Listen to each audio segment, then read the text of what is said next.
কারো ক্যান্সার দেখে যদি এই দোয়াটা আপনি বিশ্বাসের সাথে পড়েন, জীবনে কোনোদিন ক্যান্সার রোগে আক্রান্ত হবেন না। অন্যের বিপদ যদি দেখেন, এটার জন্য একটা দোয়া আছে। অনেক সময় আমরা দেখি হাসপাতালে ক্যান্সারের 3rd স্টেজে চলে গেছে, লোকটা হ্যাংলা হয়ে চিকন হয়ে হায়রে কি কষ্ট পায়, দেখি না?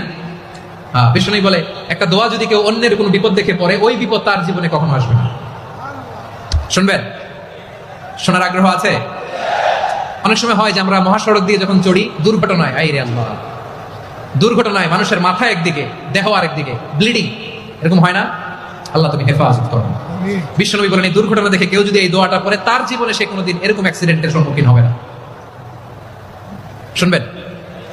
বিশ্বনবী বলেন অন্যের বিপদ দেখে কেউ যদি পড়ে, আলহামদুলিল্লাহিল্লাযী আফানি মিম্মা বাতালাকা বিহি ওয়া ফাদ্দালানি আলা কাসীরিন মিম্মান খালাকা তাফদীলা।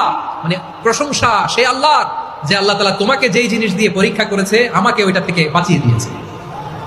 তোমাকে আল্লাহ যেই বিপদে ফেলেছে, আমাকে ওই বিপদ থেকে তিনি মুক্ত রেখেছে, আর তার অনেক সৃষ্টির উপর আমাকে তিনি প্রাধান্য দিয়েছে। সুবহানাল্লাহ পড়েন। যে কোনো বিপদ, কারো ক্যান্সার দেখে যদি এই দোয়াটা আপনি বিশ্বাসের সাথে পড়েন, জীবনে কোনোদিন ক্যান্সার রোগে আক্রান্ত হবেন না। দুর্ঘটনা দেখে যদি পড়েন, ওই দুর্ঘটনা আপনাকে স্পর্শ করবে না। যে কোনো কারো বিপদ দেখে যদি কোনো বিশ্বাসী বান্দা এই দোয়া পড়ে, বিশ্বনবী বলেন লাম ইউসিবহু যালিকাল বালা, ওই বিপদ তাকে আর ধরবে না। উফিয়া মিনহু মিন যালিকাল বালা কাইনাম মা কান, সে যতদিন হায়াত পাবে কোনোদিন ওই বিপদ তাকে স্পর্শ করবে না।